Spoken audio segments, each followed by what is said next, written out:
Assalamualaikum warahmatullahi wabarakatuh. Bismillahirrahmanirrahim. Alhamdulillahi rabbil alamin. Wassalatu wassalamu ala asyrafil anbiya'i wal mursalin Sayyidina Muhammadin wa ala alihi wa ashabihi ajma'in, amma ba'd. Alhamdulillah, puji syukur kita panjatkan kehadirat Allah subhanahu wa ta'ala yang pada hari ini, pada malam ini kita masih diberikan berbagai macam nikmat sehingga kita masih bisa melanjutkan pengajian kita walaupun masih dalam masa pandemi corona. Selanjutnya, salawat dan salam atas junjungan Nabi besar Muhammad sallallahu alaihi wasallam, Nabi yang patut kiranya kita jadikan tauladan, jadikan uswatun hasanah untuk kebahagiaan kita dunia akhirat nanti insyaallah.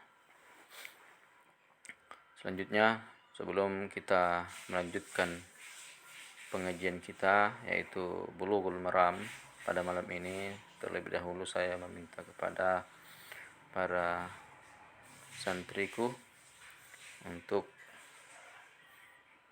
mengirimkan surah Al-Fatihah kepada baginda Rasulullah sallallahu alaihi wasallam, kepada para orang tua kita, kepada para guru-guru kita, baik yang masih hidup maupun yang sudah meninggal, dan terkhusus kepada pengarang buku Bulughul Maram, Syekh Ibnu Hajar Al-Asqalani.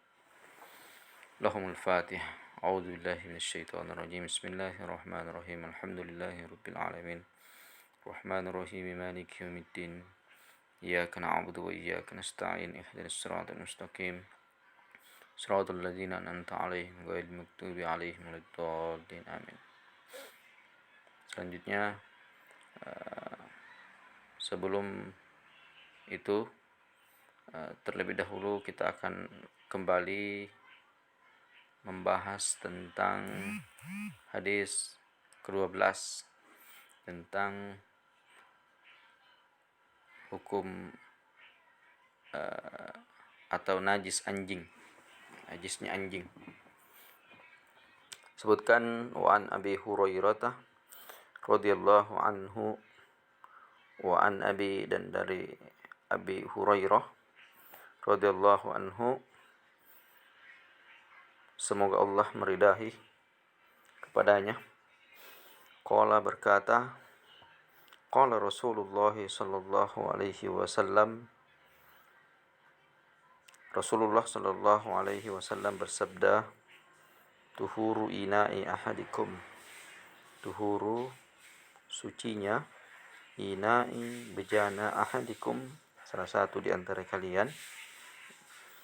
Jadi sucinya bejana salah satu di antara kalian, idza walagha fihi al-kalbu, apabila seekor anjing menjilati bejana tersebut, menjilati ke dalam bejana tersebut, an yaghsilahu sab'a marratin, agar mencuci bejana tersebut, sab'a marratin, 7 kali, ulahunna biturab, salah satunya dengan menggunakan tanah yang suci, ya, atau debu yang suci. Akhrajahu Muslim, hadis ini dikeluarkan Imam Muslim. Wa fi lafdillahu, dan satu lafaz dari Muslim, fal yurikhu, hendaklah dia menuangkan air yang ada di dalam bejana, ya, fal yurikhu. Falit Tirmizi, dan dari hadis Tirmizi, ya, dengan hadis yang sama, cuman diriwayatkan oleh Imam Tirmizi, teksnya hampir sama, hanya saja yang berbeda adalah kata ulahunna, ya. Sebutkan ulahunna, disebutkan dalam hadis Tirmizi adalah ukhrahunna, ukhrahunna. au ulahunna. Ukhrahunna salah satunya biturab dengan tanah. Jadi hadis ini menunjukkan tentang najisnya anjing. Ya, najisnya anjing yang terkhusus adalah air liur anjing. Ya, air liur anjing. Kan tetapi ini menggambarkan bahwa apabila anjing menjilati apapun itu, termasuk pakaian kita, bukan cuma bejana yang kita gunakan untuk berwudu, ya, bejana air yang digunakan untuk berwudu, masuk pakaian kita itu hukumnya adalah najis mughalladah. Jadi najis mughalladah itu cara membersihkannya berbeda dengan najis mukhaffafah atau najis mutawassithah. Najis mughalladah dibersihkan itu harus dicuci 7 kali. Di antaranya menggunakan tanah yang suci. Ada yang mengatakan diawali dengan tanah, ada yang mengatakan yang penting kita menggunakan tanah di antara pencucian dari 7 kali air tersebut. Seterusnya, ulama juga berbeda pendapat tentang kalau hadis ini menunjukkan air liur anjing. Ulama berbeda pendapat tentang bagaimana najis hukum anjing, ya, seluruh tubuh anjing. Apakah hukumnya sama dengan air liurnya? Ada yang menjelaskan bahwa yang disebut najis mughalladah pada anjing itu hanya untuk air liurnya, tetapi untuk badannya, untuk tainya, untuk kencingnya itu tidak masuk kategori najis mughalladah. Akan tetapi mayoritas jumhur ulama mengatakan, apalagi yang dalam yang menganut mazhab Syafi'i, bahwa sesungguhnya yang dimaksud dengan anjing ini adalah keseluruhan tubuh anjing, ya, baik itu bulunya, baik itu tainya, kencingnya, dan air liurnya. Semuanya dianggap najis mughalladah. Jadi kalau ada yang telah menyentuh anjing, maka diharuskan untuk mencuci tangannya atau apa saja yang digunakan menyentuh dengan 7 kali pencucian dengan air dan salah satunya dengan tanah.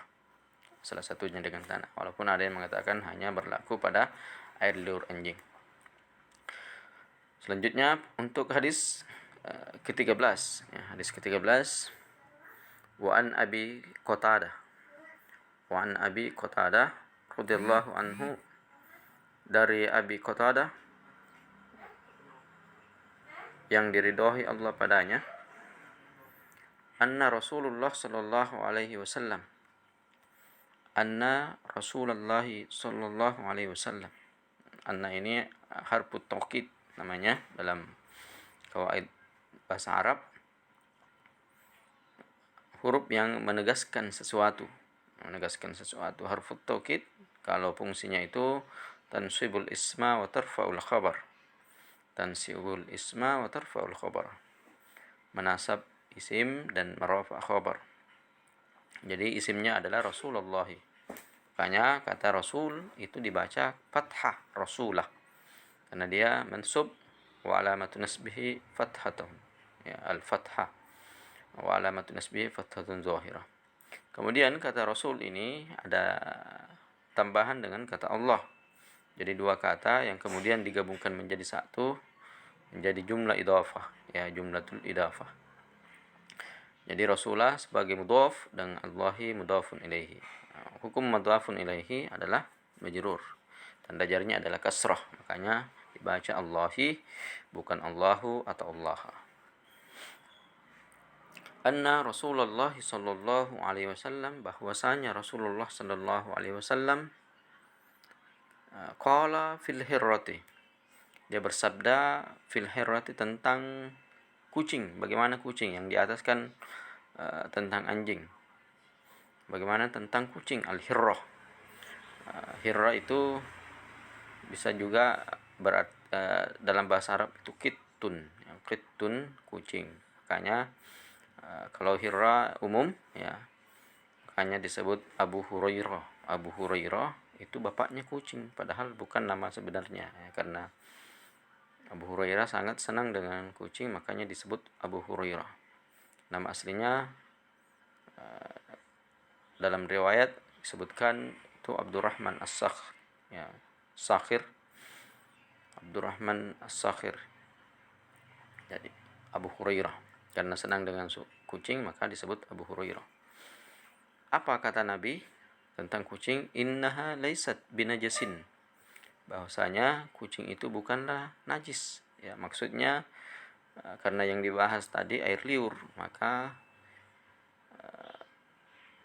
yang dibahas juga di bawah adalah air liurnya.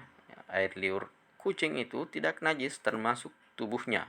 Ya, termasuk tubuhnya itu tidak najis, berbeda dengan anjing. Ya, lain halnya dengan dagingnya. Ya, tentu dagingnya adalah haram dimakan. Innaha laisat binajasin, bahwasanya kucing itu tidaklah bernajis. Innama hiya minat tawafina alaikum. Innama hiya minat tawafina alaikum. Sesungguhnya kucing itu adalah binatang yang ada di sekeliling kalian, ya. Ada di sekeliling kalian. Bolak-balik, ya. Bolak-balik di sekeliling kalian, berputar mengelilingi kalian, ya. Artinya sesungguhnya kucing itu adalah binatang yang mengelilingi kalian. Artinya banyak di antara kita kucing, beda dengan anjing. Ya, mungkin sebagian saja orang yang memelihara anjing. Kalau kucing itu baik yang dipelihara ataupun maupun tidak, itu memang banyak. Kemudian hadis ini akhrajahul arba'ah, dikeluarkan oleh imam yang empat. Yang empat saya sudah jelaskan sebelumnya yang mana. Kemudian wasahhahu Tirmizi wa Ibnu Khuzaimah. Hadis ini disahihkan, dianggap sahih oleh Imam Tirmizi dan Ibnu Khuzaimah. Jadi tentang hadis ini membahas tentang kucing, Jadi yang menjadi fokus adalah tentang air liur kucing. Air liur kucing, termasuk kucing kan sering menjilati sesuatu, ya. Jadi menjilati pakaian kita, menjilati badan kita. Setelah kemudian kita berwudu dan sholat, itu tidak masalah, ya, tidak masalah. Beda dengan anjing, tidak sah sholatnya kalau ada bekas jilatan anjing di pakaian yang digunakan untuk sholat, tawaf, atau badan kita yang habis dijilat oleh anjing. Beda dengan kucing. Kemudian untuk bahagian badan kucing tersebut tidak ada masalah, hanya saja yang kemudian khilaf adalah yang keluar dari dubur, ya, anjing. Apakah itu kemudian disebut tai kucing? Ada yang keluar dari dubur kucing, apakah disebut tai kucing atau kencing kucing? Itu tentunya berbeda, karena mayoritas ulama mengatakan itu adalah najis, tapi bentuk najisnya adalah bukan najis mughalladhah, hanya disebut najis mutawassitah, yang hanya dicuci, dibersihkan seperti biasanya, tidak perlu membersihkannya dengan 7 kali pembasuhan air dan diantarai oleh tanah yang bersih, ya. Jadi kalau kita hendak sholat kemudian menginjak tai kucing, ya, itu tidak bisa digunakan untuk, ya, tidak sah sholatnya, ya, tidak sah sholatnya. Ataukah pakaian kita terkena kencing kucing, ya, tidak sah sholat, karena itu masuk kategori najis.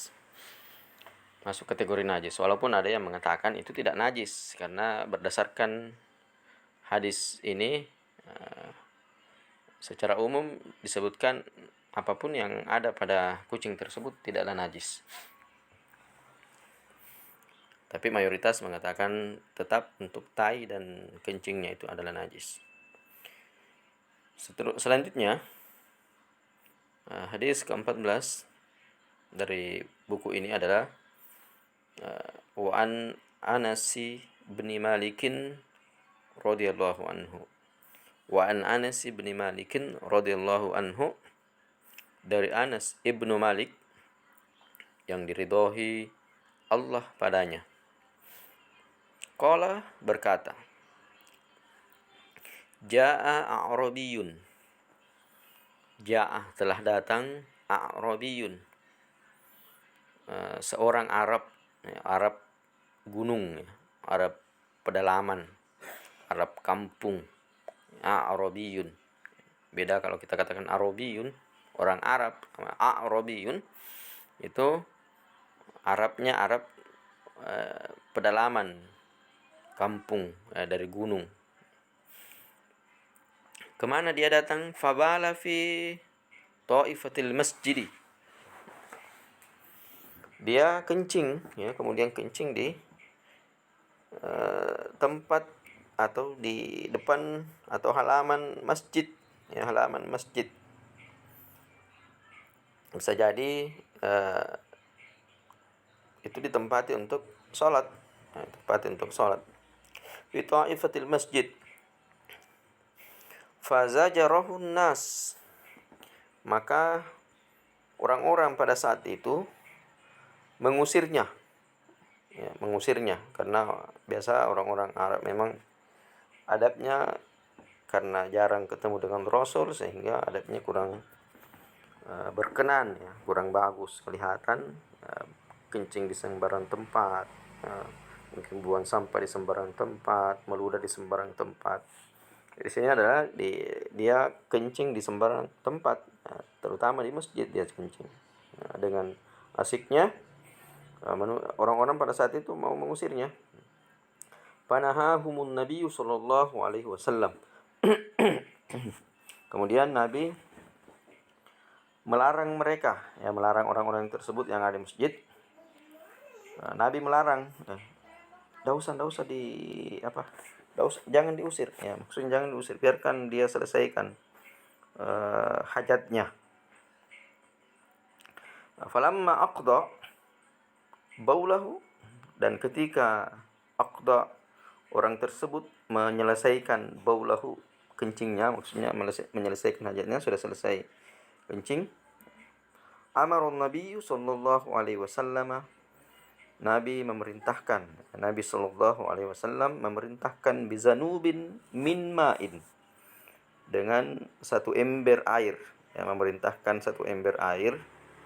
Fa ukhrika alaihi, dan disiramkan ke atas kencing tersebut,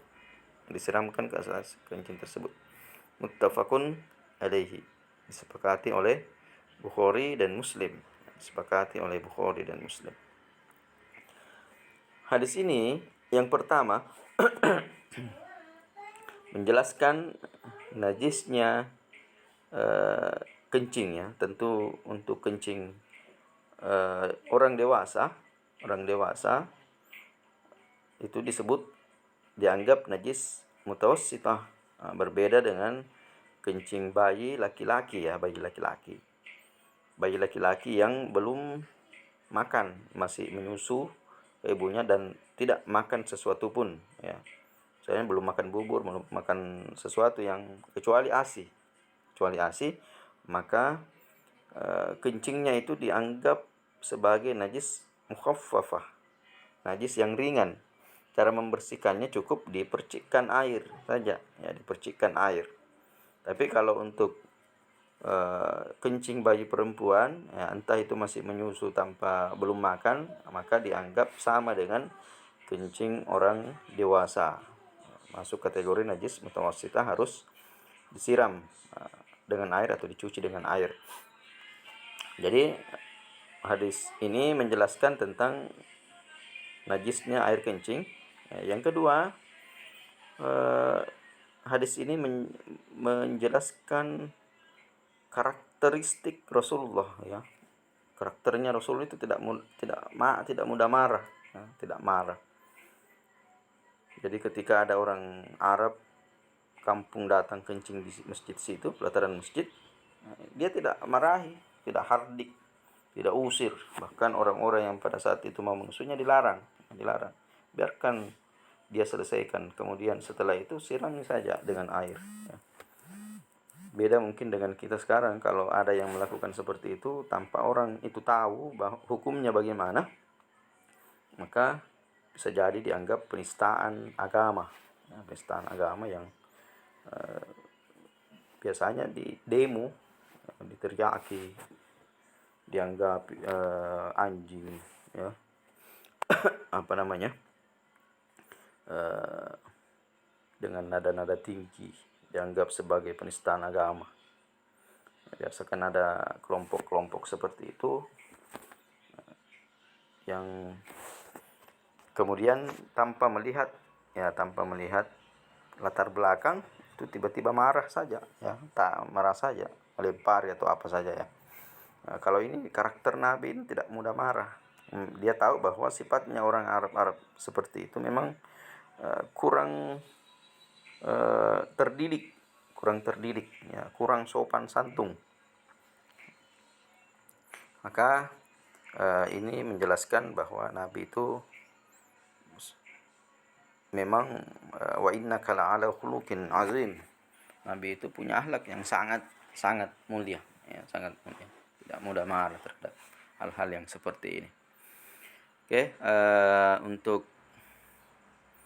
malam ini cukup sekian pengajian kita. Insyaallah nanti kita lanjutkan pekan depan. Wabillahi taufik wal hidayah. Assalamualaikum warahmatullahi wabarakatuh.